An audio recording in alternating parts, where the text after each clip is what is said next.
Face to face programme देख रहे ਦਰਸ਼ਕਾਂ ਦਾ ਫਿਰ ਸਵਾਗਤ ਕਰਦਾ ਹਾਂ। ਅੱਜ ਅਸੀਂ ਗੱਲ ਕਰ ਰਹੇ ਹਾਂ ਕਿ ਆਯੁਰਵੈਦਿਕ ਪ੍ਰਣਾਲੀ ਨਾਲ ਇਲਾਜ ਕਿੰਨਾ ਕੁ ਲਾਹੇਵੰਦ ਹੈ ਅਤੇ ਇਸ ਚਰਚਾ ਲਈ ਅੱਜ ਮੇਰੇ ਨਾਲ ਮੌਜੂਦ ਨੇ ਡਾਕਟਰ ਵਿਨੋਦ ਬਰਵਾਲ ਜੋ ਕਿ MD ਨੇ ਆਯੁਰਵੈਦਿਕ ਦੇ, ਤੇ ਨਾਲ ਹੀ ਡਾਕਟਰ ਨੇ ਇੱਥੇ ਆਯੁਰਵੈਦਿਕ ਹਸਪੀਟਲ ਹੈ ਜਿਹੜਾ ਸਾਡਾ ਪੰਜਾਬ ਯੂਨੀਵਰਸਿਟੀ ਦੇ ਅਧੀਨ ਚੱਲ ਰਿਹਾ ਹੈ। ਡਾਕਟਰ ਸਾਹਿਬ ਫਿਰ ਤੁਹਾਡਾ ਚਰਚਾ ਦੇ ਵਿੱਚ ਸਵਾਗਤ ਕਰਦਾ ਹਾਂ। ਜਿਸ ਤਰ੍ਹਾਂ ਅਸੀਂ ਗੱਲ ਕਰ ਰਹੇ ਸੀ ਪੰਚਕਰਮਾ ਦੇ ਬਾਰੇ, ਡਾਕਟਰ ਸਾਹਿਬ ਆਮ ਦੇਖਣ ਦੇ ਵਿੱਚ ਆਇਆ ਹੈ ਜੇਕਰ ਆਯੁਰਵੈਦਿਕ ਦੀ ਗੱਲ ਕਰੀਏ ਤਾਂ ਆਯੁਰਵੈਦਿਕ ਦੇ ਵਿੱਚ ਇਲਾਜ ਬੜਾ ਮਹਿੰਗਾ ਹੈ।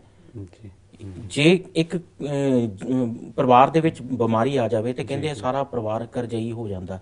ਕੀ ਇਹ ਆਯੁਰਵੈਦਿਕ ਦਾ ਇਲਾਜ भी ਇੰਨਾ ही महंगा है जितना कि एलोपैथी का ज़्यादा है? देखिए, वैसे तो आयुर्वेद को बोला गया है कि एक रॉयल ट्रीटमेंट है जी। जो हमारे शास्त्रों में जो बोला गया है कि ये ट्रीटमेंट जो है राजाओं के लिए था। आयुर्वेद का जो ट्रीटमेंट है पुराने टाइम की बात है, थाउजेंड्स ऑफ ईयर्स अगो। तो लेकिन हमारे जो हॉस्पिटल में जो हम लोग इलाज दे रहे हैं वो that is very reasonable and very cheap as compare to other hospitals of Ayurveda. जो भी हम लोग यहाँ पे शोधन कराते हैं, जो भी पंचकर्मा के प्रोसीजर कराते हैं, उनका जो रेट है और बाहर का रेट आप पता करेंगे तो उसमें बहुत ज़्यादा डिफरेंस है। जो हम लोग एक शोधन कर्म कराने के लिए जो चार्ज करते हैं वो कम से कम 2 से 2,500 एक प्रोसीजर कर लेते हैं। लेकिन अगर आप केरला में जाने के लिए कराएंगे तो कम से कम वही जो प्रोसीजर है 20 से 30,000 के बीच में आपको पड़ेगा। वो भी रहना अलग, खाना अलग। जी ठीक है। तो ये क्योंकि चैरिटेबल हॉस्पिटल है, हमारी संस्था है, तो ये लोगों के लिए भलाई के लिए काम कर रहे हैं। इनका हमारा अपना कोई पर्सनल इसमें कोई इंटरेस्ट नहीं है। लोगों की सेवा हमने करनी है, लोगों को ठीक करना है, आयुर्वेद के बारे में उनको जागरूक बनाना है। ये हमारी बहुत पुरानी पद्धति है जो कि आजकल धीरे धीरे लोग तो ख़त्म हो रही है। इसको भारत सरकार भी कोशिश पूरी कर रही है कि जितने भी ज़्यादा कॉलेज हैं उसको प्रमोट किया जाए, आयुर्वेदिक पद्धति को प्रमोट किया जाए और लोगों को पता लगे कि आयुर्वेद क्या चीज़ है, कैसे जो है आप अपने ਤੁਹਾਡੇ ਕਹਿਣ ਤੋਂ ਭਾਵ ਇਲਾਜ ਇੰਨਾ ਮਹਿੰਗਾ ਨਹੀਂ ਕਿ ਹਰ ਇੱਕ ਬੰਦਾ ਇਹਨੂੰ ਅਫੋਰਡ ਕਰ ਸਕਦਾ ਹੈ। कोई दिक्कत नहीं। ਡਾਕਟਰ ਸਾਹਿਬ, ਜਿਸ ਤਰ੍ਹਾਂ ਪਹਿਲਾਂ ਆਪਾਂ ਗੱਲ ਕੀਤੀ ਹੈ ਸ਼ੂਗਰ ਦੀ ਜਾਂ ਕਿਡਨੀ ਫੇਲਰ ਤੇ ਤੁਸੀਂ ਕਿਹਾ ਇਹਦੇ ਵਿੱਚ ਇਲਾਜ ਸੰਭਵ ਹੈ। ਪੰਚਕਰਮਾ ਦੀ ਗੱਲ ਕੀਤੀ ਕਿ ਅਸੀਂ ਬੋਡੀ ਪੂਰੇ ਸਰੀਰ ਨੂੰ ਇੱਕ ਤਰ੍ਹਾਂ ਦੇ ਨਾਲ ਸ਼ੁੱਧ ਕਰ ਸਕਦੇ ਹਾਂ। ਅੱਜ ਕੱਲ੍ਹ ਜੇਕਰ ਤੁਸੀਂ ਸਮਾਜ ਦੇ ਵਿੱਚ ਦੌੜ ਦੇਖੋ ਤਾਂ ਬਹੁਤ ਸਾਰੇ ਲੋਕ ਹੁੰਦੇ ਆ मोटापे तो परेशान जी बिल्कुल। कि मोटापे का भी इनके विच इलाज है? जी बिल्कुल। मोटापे को जो हमारी टर्म में है आयुर्वेद में स्थौल्य बोलते हैं। स्थौल्य का मतलब ओबेसिटी। तो ओबेसिटी की डेफिनेशन ही यही बोलिए कि जो आपका नेक रीजन है, जो आपका एब्डोमेन है, जो आपका चेस्ट है, जो आपके बटक्स है, यहाँ पे अगर मसल और जो फैट है वो डिपॉजिट हो जाए, उसकी वजह से लूजनेस, आप चलते हैं बात करते हैं तो लूज मूवमेंट्स अगर होता है, इस जगह पे अगर पर्टिकुलर फैट्स का एडिपोज टिश्यू का वहाँ पे स्टेबलाइजेशन होकर मसल की ग्रोथ होती है, फैट की ग्रोथ होती है, तो दैट इज कॉल्ड एज स्थौल्य। इस पर्सन ही सफरिंग फ्रॉम स्थौल्य रोग, ओबेसिटी। तो इसको ट्रीट करने के लिए हमारे पास बहुत ही अच्छी थेरेपीज हैं। सबसे पहले विरेचन है। विरेचन अगर आप प्रोसीजर कराएंगे 15 से 18 दिन का प्रोसीजर है। इसमें मेडिसिन हम लोग देंगे, उसका ट्रीटमेंट देंगे। उसमें है विरेचन का मतलब लग्जेटिव थेरेपी। हमने उनको मोशंस लगाने हैं, थ्रू मोशन हमने उनकी पूरी बॉडी को डिटॉक्सीफाई करना है। उसमें 15 से 18 दिनों में कम से कम 3 से 4 kg वेट जो है कम होता है। हमारे पास हज़ारों पेशेंट्स आते हैं जो कि कराने के लिए आते हैं, उसमें से हमने पूरा रिकॉर्ड मेंटेन किया हुआ है। तो नंबर ऑफ पेशेंट ज़्यादा। डॉक्टर जिस तरह ਅਸੀਂ ਆਮ ਤੌਰ ਤੇ ਦੇਖਦੇ ਹਾਂ ਅਖਬਾਰਾਂ ਦੇ ਵਿੱਚ ਕਈ ਝੋਲਾ ਛਾਪ ਡਾਕਟਰ ਹੈ ਜਿਹੜੇ ਉਹ ਬੜੀਆਂ ਵੱਡੀਆਂ ਐਡਸ ਦਿੰਦੇ ਆ ਮੋਟਾਪਾ ਘਟਾਓ ਇੰਨੇ ਪੈਸੇ। ਇਹਦੇ ਆਯੁਰਵੈਦਿਕ ਦੇ ਵਿੱਚ ਜਿਸ ਤਰ੍ਹਾਂ ਤੁਸੀਂ ਦੱਸਿਆ 15 दिन ਦੇ ਵਿੱਚ ਦਾ ਅਸੀਂ ਇਲਾਜ ਕਰਦੇ ਹਾਂ, ਉਹਦੇ ਲਈ ਕਿੰਨਾ ਕੁ ਖਰਚਾ ਆਉਂਦਾ है? खर्चा देखिए 15 से 18 दिन का खर्चा 2,500 से 3,000 का खर्चा है, ज़्यादा खर्चा नहीं है। इसमें 3 दिन तक हम मेडिकेशन देंगे। एक हमारे पास पाउडर बना होता है, उसको 3 से 5 दिन तक आपने मरीज को एडमिट भी होना पड़ेगा? जी एडमिट भी होना पड़ेगा। ये जितने भी शोधन के प्रोसीजर हैं they are highly admitted patient. उसमें क्योंकि हमें सुपरविजन करना पड़ता है पेशेंट का। कई पेशेंट्स ऐसे होते हैं कि जो बिजनेसमैन नहीं आ पाते हैं, तो उनको भी हम लोग बहुत ही हिदायत के साथ जो है घर पे ट्रीटमेंट करवाते हैं, वो भी ऑन कॉल करके उनको पूरी, क्योंकि इसमें डाइट का बहुत ज़्यादा रिस्ट्रिक्शन है। 15 दिनों में सिर्फ आपने मूंग की दाल, खिचड़ी, इसी पे रहना होता है। गर्म पानी का, पर्सनल हाइजीन, कहीं ज़्यादा बाहर फिजिकल ज़्यादा एक्सर्शन नहीं करना है, फिजिकल कॉन्टैक्ट्स में नहीं रहना है, नहाना गर्म पानी से है। तो ये सारी चीज़ें में इसमें 15 से 18 दिन का परहेज होता है खाने पीने का। जी। तो इसमें डॉक्टर जिस तरह ਤੁਸੀਂ ਗੱਲ ਕੀਤੀ ਹੈ ਮੋਟਾਪੇ ਦੀ, दूसरी एक बड़ी ਵੱਡੀ ਬਿਮਾਰੀ ਦੇਖੀ ਹੈ ਕਿ ਦੁਨੀਆ ਬੜੀ ਦੌੜ ਦੇ ਵਿੱਚ ਪਈ ਹੋਈ ਹੈ, ਕਿਸੇ ਕੋਲ ਟਾਈਮ ਨਹੀਂ ਹੈ, ਬਿਜ਼ੀ ਸ਼ਡਿਊਲ ਚੱਲਦਾ ਹਰ ਇੱਕ ਦਾ। ਉਸ ਵਜ੍ਹਾ ਦੇ ਨਾਲ ਸਟ੍ਰੈਸ ਦੇ ਵਿੱਚ ਲੋਕ ਰਹਿਣ ਲੱਗ ਪਏ ਹਨ, ਕੰਮ ਦੇ ਵੱਲ ਵੀ ਪੂਰਾ ਤਰ੍ਹਾਂ ਧਿਆਨ ਦੇਈਏ ਇਸ ਬਿਲਕੁਲ, ਲਈ ਬਿਲकुल, ਕਿ ਬਿਲकुल। ਆਯੁਰਵੈਦਿਕ ਪ੍ਰਣਾਲੀ ਦੇ ਵਿੱਚ ਅਜਿਹੀ ਕੋਈ ਵਿਧੀ ਹੈ ਕਿ ਬੰਦੇ ਨੂੰ ਸਟ੍ਰੈਸ ਤੋਂ, डिप्रेशन तो बाहर लियांदा जा जी जी, सके। ये आपने बहुत अच्छा सवाल पूछा अभी कि जी मैक्सिमम लोग जो हैं आजकल स्ट्रेस और डिप्रेशन में रह रहे हैं, एंजाइटी में रह रहे हैं। किसी न किसी को, हर एक किसी को कोई ना कोई परेशानी है। अपनी लाइफ में सब लोग इतने बिजी हो गए हैं कि अपने लिए खुद को टाइम नहीं है। जॉब की टेंशन, शादी की टेंशन, बच्चों की टेंशन, कोई ना कोई घरेलू प्रॉब्लम, जॉब की टेंशन, तो इसकी वजह से लोग जो है डिप्रेशन में जा रहे हैं। नींद नहीं आ रही है, नींद नहीं आएगी तो सबसे बड़ी बीमारी नींद की है। जी नींद जब प्रॉपर आपकी नहीं आएगी तब आपको टेंशन होगी, आप पूरा फिजिकली मेंटली फिट नहीं रहेंगे, हर टाइम आपको ड्राउजीनेस फील होगा, उसकी वजह से आपको डिप्रेशन में जाएंगे, एकांतपन लगेगा, नेगेटिव थिंकिंग आपके अंदर आएगी। तो उसको ट्रीट करने के लिए आयुर्वेद पद्धति में बहुत ही अच्छा ट्रीटमेंट है, जिसको कि हम लोग नस्य बोलते हैं और शिरोधारा बोलते हैं। जी। दो तरह के ट्रीटमेंट है। शिरोधारा एक एक्सटर्नल प्रोसीजर है, थोरोली के लिए पंचकर्मा का प्रोसीजर है, जिसमें कि हम लोग मेडिकेटेड, हमारे पास ऑयल बना होता है, उसको हम लोग सिर के ऊपर गिराते हैं। एक धारा पात्र होता है, 4 इंच के डिस्टेंस से गिराते हैं फोरहेड के ऊपर।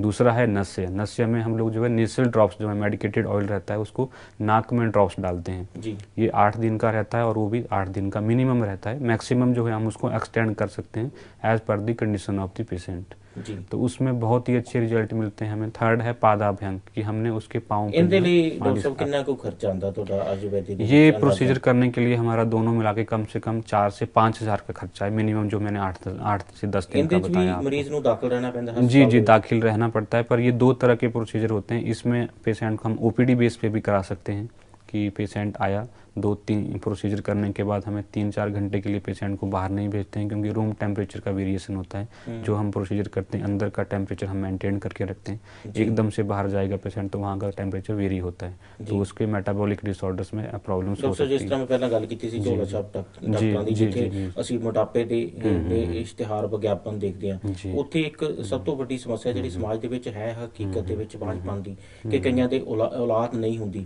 ਉਹ ਉਸ ਚੱਕਰ ਦੇ ਵਿੱਚ ਕਈ ਵਾਰੀ ਉਹ ਅਜਿਹੇ ਡਾਕਟਰਾਂ ਦੇ ਘੇਰੇ ਚ ਆ ਜਾਂਦੇ ਜਿੱਥੇ ਪੈਸਾ ਵੀ ਬਰਬਾਦ ਹੁੰਦਾ ਹੈ ਤੇ ਕੋਈ ਰਿਜ਼ਲਟ ਵੀ ਨਹੀਂ ਨਿਕਲਦਾ। ਕਿ ਆਯੁਰਵੈਦਿਕ ਪ੍ਰਣਾਲੀ ਦੇ ਵਿੱਚ ਅਜਿਹੀ ਕੋਈ ਵਿਧੀ ਹੈ ਕਿ ਉਹਨਾਂ ਇਸ ਤਰ੍ਹਾਂ ਦੇ ਮਰੀਜ਼ਾਂ ਨੂੰ ਜਿਹੜੀ सहूलत मिल सके? जी जी बिल्कुल है। मैं सबसे पहले तो आपके इस सवाल का आंसर देना चाहूँगा, जो आपने पूछा कि झोला छाप डॉक्टर। हमारी जो आयुर्वेदिक पद्धति है उसको ख़त्म करने का और उसका नेगेटिव इम्पैक्ट लाने का सबसे बड़ा जो क्रेडिट है इन्हीं लोगों को है, जो झोला छाप डॉक्टर हैं। जी। आधा अधूरा नॉलेज आप बोलते हैं, little knowledge is very dangerous. तो ये जिनको थोड़ा बहुत नॉलेज है, जो किसी के साथ काम किए हैं, मेडिकल स्टोर में किसी से सीख लिए हैं, वो लोग अपनी प्रैक्टिस स्टार्ट कर देते हैं, अपना पाउडर वगैरह बना के एक अपनी ऐड कर देते हैं कि हम डॉक्टर हैं, हम ये ठीक कर देंगे। तो मेरी लोगों से गुजारिश है कि ऐसे लोगों के ऊपर बिल्कुल भी ध्यान ना दें, अपना धन और अपने शरीर का नाश ना करें।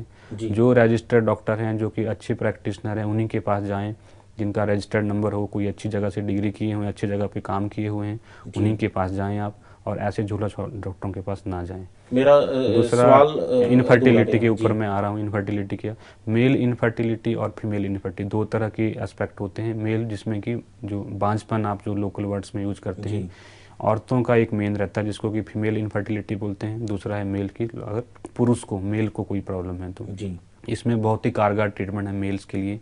इसमें होता है कि अगर स्पर्म काउंट किसी के नहीं बन रहे हैं, कम हो गए हैं, तो उसमें बहुत अच्छे रिजल्ट हैं। किसी का इरेक्टाइल डिस्फंक्शन की प्रॉब्लम है, जो कि सेक्सुअल डिजायर में हैम्पर होता है, वो अगर प्रॉब्लम है तो उसमें बहुत अच्छा ट्रीटमेंट है। उसको बस्ती करके हम लोग बोलते हैं। इसमें कि रेक्टल के थ्रू, रेक्टम के थ्रू जो है हम लोग गुदा के थ्रू जो है मेडिसिन डालते हैं। 8 से 10 दिन का प्रोसीजर होता है।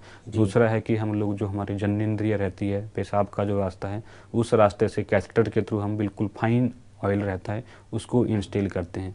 उससे क्या है, एक तो सबसे बड़ी बात, जो हमारा स्पर्म काउंट है वो बहुत ही हाईली 15 से 20 दिनों में बढ़ता है। उसके साथ हम उनको ओरल मेडिकेशन पे रखते हैं। जी। और दूसरा है फीमेल्स के लिए भी हमारा ऐसा, पहले तो हमें रूल आउट करना पड़ता है कि प्रॉब्लम किस में, मेल में है या फीमेल में। ज्यादातर प्रॉब्लम लोगों ਤੁਹਾਡੇ ਕਹਿਣ ਤੋਂ ਭਾਵ ਕਿ ਆਯੁਰਵੈਦਿਕ ਪ੍ਰਣਾਲੀ ਦੇ ਵਿੱਚ ਜੀ, ਜੀ, ਜੀ, ਇਹ ਇਲਾਜ ਬਿਲਕੁਲ, ਸੰਭਵ ਬਿਲਕੁਲ, ਹੈਗਾ। ਬਿਲकुल, ਡਾਕਟਰ ਸਾਹਿਬ, ਜਿਸ ਤਰ੍ਹਾਂ ਅਸੀਂ ਦੇਖਿਆ ਕਿ ਐਲੋਪੈਥੀ ਵੱਲ ਜ਼ਿਆਦਾ ਲੋਕ ਆਕਰਸ਼ਿਤ ਕਿਉਂ ਹੁੰਦੇ ਆ, ਉਹਨਾਂ ਨੂੰ ਇਹ ਦਿਮਾਗ ਦੇ ਵਿੱਚ ਹੁੰਦਾ ਕਿ ਅਸੀਂ ਤੁਰੰਤ ਜਾਵਾਂਗੇ, ਤੁਰੰਤ ਅਸੀਂ ਐਕਸ-ਰੇ ਕਰਾ ਲਾਂਗੇ, ਸਕੈਨ ਕਰਾ ਲਾਂਗੇ, ਉਹਦੇ ਨਾਲ ਅਸੀਂ ਬਿਮਾਰੀ ਦਾ ਇਲਾਜ ਕਰਾ ਲਾਂਗੇ। ਕੀ ਇਸ ਤਰ੍ਹਾਂ ਦੀਆਂ ਸੁਵਿਧਾਵਾਂ ਤੁਸੀਂ ਆਯੁਰਵੈਦਿਕ ਹਸਪੀਟਲ ਦੇ ਵਿੱਚ ਵੀ ਬਣਾਈਆਂ? जी जी, हमारा हॉस्पिटल बहुत ही फुली इक्विप्ड हॉस्पिटल है। आप हमारे हॉस्पिटल आके देखें, ज़रूर आएँ। पूरा हॉस्पिटल जो है, हमारा लैब है यहाँ पे, फुली लैब है, एक्सरे है हमारे पास, सोनोग्राफी है, सीटी है, एमआरआई है, ईसीजी है, सब कुछ है। इवन दो हमारे पास फिजियोथेरेपी का सेंटर बना हुआ है, वहाँ पे डॉक्टर हैं, योगा का सेंटर बना हुआ है, डायलिसिस है हमारे पास, आईसीयू है, अलग अलग डॉक्टर के बैठने के लिए अलग अलग स्पेशलाइजेशन कैबिन है।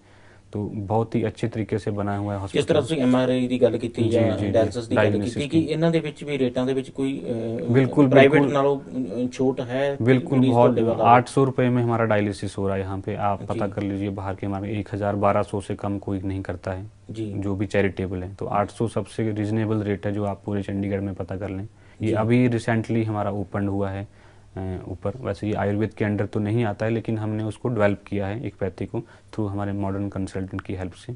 जी तो ये है कि सहयोग से ही सब कुछ चलता है। मेन एम तो हमारा पेशेंट को ठीक करना है, चाहे कोई भी पैथी हो, आयुर्वेद हो, एलोपैथ हो, चाहे होम्योपैथी हो। हमारा मेन मकसद क्या है कि पेशेंट्स को हमने ठीक करना है, जो ਡਾਕਟਰ भी ਸਾਹਿਬ रोगी ਤੁਸੀਂ आते हैं। ਜਿਸ ਤਰ੍ਹਾਂ ਮੈਂ ਪਹਿਲਾਂ ਵੀ ਗੱਲ ਕੀਤੀ ਕਿ ਸਮਾਜ ਦੇ ਵਿੱਚ ਅਸੀਂ ਦੇਖਦੇ ਹਾਂ ਕਿ ਬੜੀ ਛੋਟੀ ਉਮਰ ਦੇ ਵਿੱਚ ਹੀ ਜਿਹੜੀਆਂ ਬਿਮਾਰੀਆਂ ਸਰੀਰ ਨੂੰ ਲੱਗਣੀਆਂ ਸ਼ੁਰੂ ਹੋ ਜਾਂਦੀਆਂ। जी जी ਤੁਸੀਂ ਲੋਕਾਂ ਨੂੰ ਕੀ ਕਹਿਣਾ ਚਾਹੁੰਦੇ ਹੋ ਕਿ ਕਿਸ ਤਰ੍ਹਾਂ ਦੀਆਂ ਉਹਨਾਂ ਨੂੰ ਖਾਣ ਵਾਲੀਆਂ ਹੈਬਿਟਸ ਰੱਖਣੀਆਂ ਚਾਹੀਦੀਆਂ ਕਿ ਤਾਂ ਜੋ ਸਾਡਾ ਸਰੀਰ ਹੈ ਜਿਹੜਾ ਅਰੋਗ ਰਵੇ? जी जी, ये बहुत अच्छा क्वेश्चन है। लाइफ स्टाइल डिसऑर्डर जो है कि लाइफ स्टाइल अगर आपका ठीक नहीं है तो उसके कौन कौन से डिसऑर्डर होते हैं और उसको आपने कैसे मेंटेन करना है, जो कि आजकल की हपड़ा दपड़ी की लाइफ में बहुत ज़रूरी है, सबसे ज़्यादा ज़रूरी है। तो सबसे पहले तो नींद आप 6 से 8 घंटे की ज़रूर लें। जी सबसे मेन जो है, अगर आपकी नींद अच्छी होगी, आपका तन स्वस्थ रहेगा, आपका मन स्वस्थ रहेगा। तन मन दोनों स्वस्थ रहेंगे तो आप अच्छे से काम कर पाएंगे। काम अच्छे से कर पाएंगे तो आपको कोई टेंशन नहीं रहेगी, तो आप खुशमय से अपना जीवन व्यतीत कर सकते हैं। दूसरा है सबसे उठे कि सुबह जल्दी उठने की कोशिश करें। जी ब्राह्मी मुहूर्ते उत्तिष्ठते हमारे आयुर्वेद में एक कोटेशन है कि 4 से 6 बजे आपने सुबह उठना है। उसके बाद अपना डेली रूटीन का जो भी पर्सनल हाइजीन है वो पूरा फ्रेश होकर ब्रेकफास्ट आप अच्छा कीजिए, हैवी कीजिए। जी लंच जो है मीडियम रखिए, रात को जो है डिनर जो है बिल्कुल लाइट से लीजिए, और प्रॉपर टाइम पे आपने सोना है। दूध लीजिए 2 टाइम पे, सुबह शाम जितने भी हैं। घी का यूज़ कीजिए, गाय का घी है। कोई ऐसी दिक्कत नहीं है लोगों के समाज में कि ज़्यादा घी से हमें कोलेस्ट्रॉल हो जाता है, लेकिन गाय का घी लीजिए।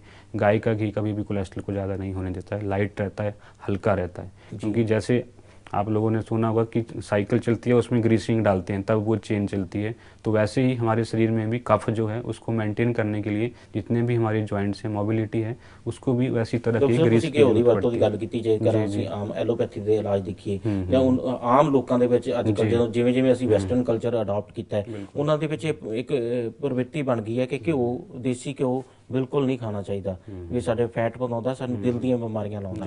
ਇਹਦੇ ਵਿੱਚ ਕਿੰਨੀ ਕੁ ਹਕੀਕਤ ਹੈ? नहीं नहीं सर, ऐसी कोई हकीकत नहीं है। आप हमारे पास साइंटिफिकल प्रूव है, रिसर्च हमारे पास चल रही हुई है। जितने भी हमारे एमडी के स्टूडेंट्स हैं, जो हम लोग खुद अब एमडी करके आए हैं, तो हमारे पास हमने रिसर्च की हुई है कि जो लिपिड प्रोफाइल, जो कोलेस्ट्रॉल पहले बढ़ा हुआ था, कोई पेशेंट हमने ट्रायल के लिए ले लिया, उसको हमने वो मेडिकेटेड घी दिया। एक तो हो गया गाय का घी, एक हो गया बफेलो का, भैंस का, दूसरा हो गया मेडिकेटेड घी। जो हमारा घी जो है उसको हम लोगों ने इमल्सीफाई किया होता है मेडिसिन से, उसको पकाया होता है, तो उसमें मेडिसिन का इफेक्ट आता है। गाय का घी लेके उसको मेडिसिन से इमल्सीफाई करके वो हम खाने को देते हैं। तो उससे हमने पहले ट्रीटमेंट देखा कि उसका कोलेस्ट्रॉल पहले कितना था और ट्रीटमेंट के बाद कितना है। तो आप सोचोगे नहीं कि उसमें कम से कम 20 से 50 वैल्यू जो है कम आई है। तो इससे प्रूव होता है कि जो हमारा मेडिकेटेड घी है वो हमारा कोलेस्ट्रॉल को नहीं बढ़ाता है, बल्कि उसको कम करता है जी फैट्स को और कोलेस्ट्रॉल। ਡਾਕਟਰ ਸਾਹਿਬ ਮੈਂ ਇੱਕ ਨਿੱਜੀ ਸਵਾਲ ਜਾਂਦੇ ਜਾਂਦੇ ਤੁਹਾਡੇ ਤੋਂ ਪੁੱਛਣਾ ਚਾਹੁੰਦਾ ਜੀ। ਕਿ ਜਿਸ ਤਰ੍ਹਾਂ ਆਮ ਤੌਰ ਤੇ ਹਰ ਇੱਕ ਬੱਚੇ ਦਾ ਸ਼ੌਕ ਹੁੰਦਾ ਹੈ ਕਿ ਐਮਬੀਬੀਐਸ ਵੱਲ ਜਾਵੇ ਜਾਂ ਇੰਜੀਨੀਅਰਿੰਗ ਦੀ ਡਿਗਰੀ ਅਪਲਾਈ ਕਰੇ, ਤੁਸੀਂ ਇਹ ਆਯੁਰਵੈਦਿਕ ਲਾਈਨ ਨੂੰ ਕਿਵੇਂ ਚੁਣਿਆ? देखिए, आयुर्वेदिक लाइन से मेरा कोई कंसर्न वैसे था नहीं। मैं भी और बच्चों की तरह जो है एमबीबीएस करने के लिए ही प्रिपेयर्ड हुआ था। जी क्योंकि जैसे मैंने बताया आपको कि इसलिए मैं इस फील्ड में आया हूँ कि ताकि मैं लोगों को जागरूक कर सकूँ कि आयुर्वेद भी कुछ है, एक ट्रीटमेंट है, एक चिकित्सा है, एक साइंस है। It is called as a life science.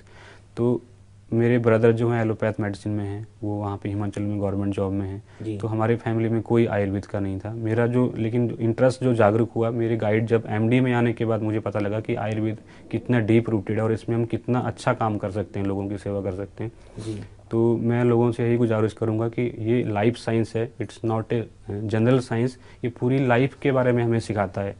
यही नहीं कि हमने सिर्फ रोगों को ठीक करना ਡਾਕਟਰ है। ਸਾਹਿਬ ਇਹ ਵੀ ਹੈ ਨਾ ਕਹਿੰਦੇ ਆ ਕਿ ਆਯੁਰਵੈਦਿਕ ਜਿਹੜੀ ਡਾਕਟਰੀ ਲਾਈਨ ਦੇ ਵਿੱਚ ਤੁਸੀਂ ਪੈ ਗਏ ਪਰੰਤु ਜਿਹੜਾ ਪੈਸਾ ਉਹ ਐਲੋਪੈਥੀ ਦੇ ਵਿੱਚ ਜ਼ਿਆਦਾ ਬਣਦਾ। देखिए पैसा तो सेकेंडरी है हमारे लिए, हमारा मेन एम है जब आपने डॉक्टर बन गए हैं, फिजिशियन हैं, तो आपके ऊपर जो है एक टैग बन जाता है कि you are second to the God. जी आपके हाथ में है कि लोगों को ठीक करना है। जी पैसा तो आता जाता रहता ही है, पैसा अगर आप अच्छे से ट्रीट करोगे तो पेशेंट हैं, पैसा तो देते ਜੀ ही, ਡਾਕਟਰ ऐसा ਸਾਹਿਬ कोई ਤੁਹਾਡਾ नहीं है। ਬਹੁਤ ਬਹੁਤ ਧੰਨਵਾਦ, ਤੁਸੀਂ ਚਰਚਾ 'ਚ ਭਾਗ ਲੈਣ ਲਈ ਆਏ। ਵਾਕਈ ਜਿਸ ਤਰ੍ਹਾਂ ਡਾਕਟਰ ਸਾਹਿਬ ਨੇ ਕਿਹਾ ਕਿ ਡਾਕਟਰ ਇੱਕ ਰੱਬ ਦਾ ਰੂਪ ਹੁੰਦਾ ਹੈ, ਨਾਲ ਹੀ ਇਹਨਾਂ ਨੇ ਸਾਨੂੰ ਆਯੁਰਵੈਦਿਕ ਪ੍ਰਣਾਲੀ ਦੁਆਰਾ ਬਿਮਾਰੀਆਂ ਦੇ ਇਲਾਜ ਬਾਰੇ ਬੜਾ ਵਧੀਆ ਤੇ ਵਿਸਥਾਰ ਦੇ ਨਾਲ ਦੱਸਿਆ। ਫਿਰ ਇੱਕ ਨਵਾਂ ਵਿਸ਼ਾ ਲੈ ਕੇ ਤੁਹਾਡੇ ਸਨਮੁਖ ਹਾਜ਼ਰ ਹੋਵਾਂਗੇ, ਤਦ ਤੱਕ ਲਈ ਆਗਿਆ ਦਿਓ, ਧੰਨਵਾਦ।